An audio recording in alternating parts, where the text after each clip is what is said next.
बिस्मिल्लाहिर्रहमानिर्रहीम। अस्सलामु अलैकुम वरहमतुल्लाहि वबरकातुहू। मैं उम्मीद करता हूँ कि आप सब खैरियत से होंगे। दुआ है अल्लाह रब्बुल आलमीन आप सबको अपने हिफ्ज़ मान में रखे, सबको अल्लाह तबारक व तआला क़र्ज़ से मरज़ से हमेशा महफूज रखे। जहाँ रहें खुश रहें, आबाद रहें, सलामत रहें, ये दिल से दुआ है आपके भाई की, कह दे आमीन। जी, सुबह सुबह के हसीन नज़ारे, खूबसूरत हज़ारा मोटरवे के ऊपर मानसेर की तरफ जाते हुए, तो साथ में इनका कि आपको एक स्टोरी जो है वो भी सुना दूँ। ये स्टोरी ऐसी है कि अक्सर जो हमारी बहनें बेटियां जो है वो कॉलेज के अंदर, स्कूल के अंदर, यूनिवर्सिटी के अंदर पढ़ती हैं ना, तो उनके साथ अक्सर इस तरह के मामलात होते हैं कि शादी की पहली जो मोहब्बत होती है, नाजायज़ मोहब्बत या नाजायज़ तल्लक, वो आपकी ज़िंदगी और आपके वालिदैन की ज़िंदगी के लिए क्या असरात जो है वो लेकर आती है। तो ये स्टोरी जो है वो भी मास्टर की एक स्टूडेंट की है, जिसके साथ यानी इस तरह का कुछ मामला हुआ, सारी ज़िंदगी तबाह हो गई। लाहौर एक शादी के ऊपर ये स्टूडेंट जाती है, अपनी क्लास फेलो की शादी के ऊपर। उसे एक लड़का मिल जाता है जो यूरोप से आया होता है, यानी उस शादी वाली लड़की का कज़न होता है। लड़का इसको देखता है और यानी इसका आशिक हो जाता है। मौका देखते ही इसको बोलता है आई लव यू। तो ये लड़की कहती है कि मैं शादी से पहले की जो मोहब्बत है ना, उसके ऊपर यकीन नहीं रखती। तो अगर आपको मैं पसंद हूँ, अच्छी लगती हूँ, तो अपने घर वालों को भेजें ताकि रिश्ता करें। तो लड़का जो है अपनी कज़न की शादी से फ़ारग होता है, अपने घर वालों को भेजते हैं। लड़की होती है आज़ाद कश्मीर की। तो लड़के के वालिदैन जाते हैं और रिश्ता करते हैं, तो लड़की वाले हाँ कर देते हैं। 2 साल बाद शादी होनी होती है, क्योंकि लड़की जो है वो अभी मास्टर कर रही होती है। तो लड़का फ़ोन नंबर लेता है, लड़की के साथ गपशप भी करता है। तो लड़का एक दिन लड़की को कहता है कि मैं आपसे मिलना चाहता हूँ। तो लड़की कहती है कि शादी से पहले मिलना नाजायज़ है, तो इसलिए मैं आपसे नहीं मिल सकती, प्लीज़ सब्र करें। तो लड़का कहता है ठीक है। फिर लड़के का ना जाने का वक्त हो जाता है, छुट्टियाँ ख़त्म होती हैं। तो लड़का फिर इसको, अपनी मंगेतर को कहता है मैं आपसे मिलना चाहता हूँ, मुझे मिल लें। तो लड़की कहती ठीक है, मैं आपको एयरपोर्ट के ऊपर आकर मिल लूँगी। तो लड़का जो है अब 4 घंटे पहले एयरपोर्ट के ऊपर जाकर बैठता है, लड़की को फ़ोन करता है। लड़की कहती है मैं अभी आ रही हूँ। 2 घंटे मुसलसल इंतज़ार के बाद फिर फ़ोन करता है। लड़की बिज़ी करी जा रही है, 1 घंटा मुसलसल बिज़ी कर रही है। फिर लड़की आखिरकार कॉल उठाती है, फिर कहती है कि मैं आपसे नहीं मिल सकती। लड़की की फ़्लाइट का टाइम होता है, लड़का जो है वहाँ से फ़्लाइट पे बैठता है और यूरोप पहुँच जाता है। तो कुछ दिन गुजरते हैं, तो लड़के के वालदा जो है अपने बेटे को बताती है कि बेटा, कि आपकी होने वाली जो मंगेतर थी, उनके घर वालों ने रिश्ता तोड़ दिया है। लड़का परेशान। लड़के ने पहले लड़की का नंबर मिलाया, वो बंद। फिर अपने होने वाले ससुराल के घर का नंबर मिलाया, वो बंद। लड़का बड़ा परेशान। तो अब लड़का क्या करता है, दोबारा फ़्लाइट पकड़ता है और पाकिस्तान पहुंच जाता है। पाकिस्तान आता है अपने घर मुल्तान, वहां से गाड़ी पकड़ता है और सीधा आज़ाद कश्मीर लड़की के घर पहुंच जाता है। तो लड़की के वालिदैन से बात करता है। तो लड़की के वालिदैन कहते हैं कि हमें नहीं पता, लाहौर से आई थी, तो हमें आकर उसने ये कहा कि मैंने ये शादी नहीं करनी, अगर मुझे ज़बरदस्ती वहाँ दिया तो मैं जहर खाकर मर जाऊँगी, तो इसलिए हमने रिश्ता तोड़ दिया। तो 2 दिन हमारे पास ठहरी, वापस वो लाहौर पढ़ाई के लिए चला गई, लेकिन हॉस्टल भी नहीं पहुंची, यूनिवर्सिटी भी नहीं पहुंची। हम तलाश कर कर के थक गए हैं, पता नहीं ज़मीन उससे निकल गई, आसमान पे चढ़ गई, किधर गई, हमें कोई अता पता नहीं।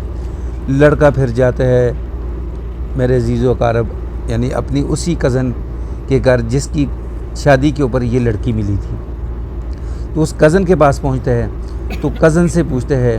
तो कज़न कहती है कि मुझे नहीं पता कि वो लड़की कहाँ है। हाँ, जब यूनिवर्सिटी का वक़्त था, तो इस लड़की के एक लड़के के साथ चक्कर चलता था। मैंने इसको बड़ा समझाया कि ये लड़का आपको इस्तेमाल करके आपको छोड़ देगा, लेकिन उसने मेरी बात नहीं मानी।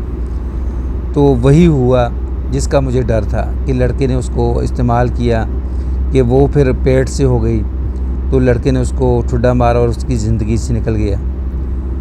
तो ये बात आप سے کرنا چاہتی تھی، لیکن میں نے اس کو روکا کہ نہ کرو، آپ آگے بڑھو، آپ اپنی زندگی آگے بڑھاؤ۔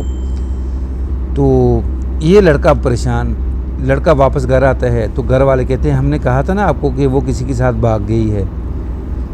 تو لڑکا کہتا تھا کہ میں ماننے کے لیے تیار نہیں تھا، کیونکہ اتنی اچھی لڑکی تھی کہ اس کو اپنے گھر والوں کی نا عزت کا بہت خیال تھا۔ میں نے سوچا کہ یہ لڑکی ایسا نہیں کر سکتی۔ خیر پھر میں اپنے گھر آیا، میں نے آ کر پھر اپنی اس کزن کو کال کی کہ مجھے اس لڑکے کا نمبر چاہیے۔ تو میری کزن نے پہلے کال کاٹ دی، پھر مجھے دوبارہ کال کی اور مجھے کہا کہ میرے گھر آ جاؤ۔ میں اپنی کزن کے گھر جب جاتا ہوں تو وہ جو لڑکی ہے نا وہ آگے بیٹھی ہوتی ہے اور مجھے دیکھتے ہی میرے پاؤں پڑ جاتی ہے اور مجھے معافی مانگتی ہے مجھ سے۔ تو میں نے کہا کہ کیا ہوا ہے؟ تو میں تو دیکھ کر میرا جو حوصلہ بڑھ گیا ہے، لیکن اس نے کہا کہ میں آپ سے شادی نہیں کر سکتی، کیونکہ جس دن آپ مجھے ایئرپورٹ کے اوپر کال کر رہے تھے تو میں کسی لڑکے کے ساتھ بھاگ گئی تھی۔ وہی لڑکا جو مجھے استعمال کر کے مجھے امید سے کیا تھا، اس نے مجھے فون کیا، میری منت ترلے کی، معافی مانگی اور اس کے ساتھ میں چلا گئی تھی۔ تو یہ بات کسی سے کرنی نہیں آپ نے۔ تو لڑکا جو ہے جیسے ہی اس لڑکی نے یہ بات کی، لڑکا جو عاشق تھا اس کا وہ فوراً جو ہے نفرت کے اندر تبدیل ہو گیا اور وہاں سے چلا گیا۔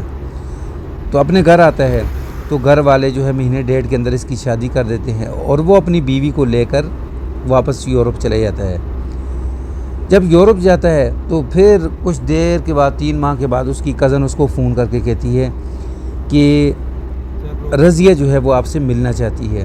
تو وہ کہتا ہے کہ میں نے اس کو کہا کہ میری زندگی سے وہ نکل گئی، میں اس کی زندگی سے نکل گیا۔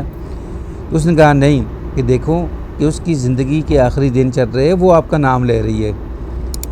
تو لڑکا کہتا ہے کہ میں نے پوچھا کیا؟ تو اس نے کہا کہ وہ اس وقت کینسر کی مریض ہے، کینسر کی مرض سے وہ جنگ لڑ رہی ہے، وہ آپ کا نام لے رہی ہے اور بار بار آپ کو بلا رہی ہے۔ پھر میری کزن نے مجھے بتلایا کہ وہ کسی لڑکے کے ساتھ نہیں گئی تھی، یہ جھوٹ تھا۔ جس دن آپ کو ایئرپورٹ کے اوپر اس نے یعنی کہا تھا کہ میں آپ سے نہیں مل سکتی، تو اسی دن اس کو پتہ چلا تھا کہ وہ کینسر کی مریض ہے۔ تو اس نے کہا کہ یہ میرے ساتھ اتنا محبت اور پیار کرتا ہے، میں اگر اس کے ساتھ شادی کروں گی تو اس سے برداشت نہیں ہوگا۔ تو اس لیے اس نے جھوٹ بول کر آپ سے کہا تھا کہ میں کسی لڑکے کے ساتھ بھاگ گئی، حالانکہ ایسا کچھ نہیں تھا۔ وہ لڑکا کہتا ہے کہ جب میں یورپ سے یہاں پہنچا تو بہت دیر ہو چکی تھی، کیونکہ وہ مر چکی تھی اور اسے دفنا بھی دیا گیا تھا۔ یہ تھا ایک واقعہ کہ جو لڑکی شادی سے پہلے کسی کے ساتھ ناجائز محبت، ناجائز تعلق رکھتی تھی، اس کا انجام، یعنی لڑکے نے کس طریقے سے اس کو استعمال کیا، پھر استعمال کر کے ٹیشو کو جس طرح ہم استعمال کرتے ہیں اور پھینک دیتے ہیں، تو اس طریقے سے اس کو پھینکا اور اس کی زندگی جو ہے وہ تباہ کر دی۔ تو یہ واقعہ اور سٹوری جو ہے یہ والدین کے لیے اور ان بہنوں اور ان بیٹیوں کے لیے ایک سبق ہے کہ جو کالج کے اندر، یونیورسٹی کے اندر، اسکول کے اندر پڑھتی ہیں، شادی سے پہلے جو محبت ہوتی ہے وہ ایک ناجائز محبت ہوتی ہے، ناجائز تعلقات ہوتے ہیں، ان سے بچیں۔ تو یہ اگر ویڈیو پسند آئے تو اس کو لائک، سبسکرائب، شیئر ضرور کریں صدقہ جاریہ سمجھ کے، تاکہ کسی اور رضیہ کی زندگی اس طرح تباہ و برباد نہ ہو۔ تو یہ ساتھ ساتھ ہم جا رہے تھے اپنے گاؤں کی طرف، تو میں نے کہا کہ رستے کے اندر آپ کو تھوڑا سا حسین جو نظارے ہیں، خوبصورت جو نظارے ہیں موٹر وے کے، ہزارہ موٹر وے کے، وہ بھی آپ کو دکھلاؤں، تو یہ بھی انجوائے کریں۔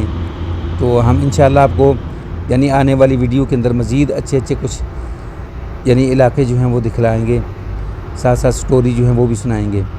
تو اس کو مزید اگر آپ کو پسند آئے تو اس کو لائک، سبسکرائب، شیئر ضرور کریں، بیل کے بٹن کو دبا کے رکھیں تاکہ آنے والی ہر نئی ویڈیو، نئی سٹوری جو ہے وہ آپ کو مل سکے۔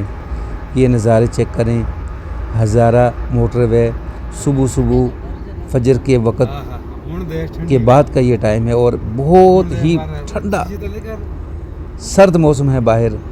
شیشے کھڑکیاں جو ہیں وہ ہم نے بند کی ہوئی ہیں، تو مزے سے جو الحمدللہ ثم الحمدللہ ڈرائیو کر رہے ہیں۔ تو کمنٹس کے اندر ضرور بتلائیں کہ یہ ایریا، یہ علاقہ آپ کو کیسا لگا۔ میں آپ کا کمنٹس کا یعنی منتظر ہوں. دعاؤں کے اندر یاد رکھیں. السلام علیکم ورحمۃ اللہ وبرکاتہ.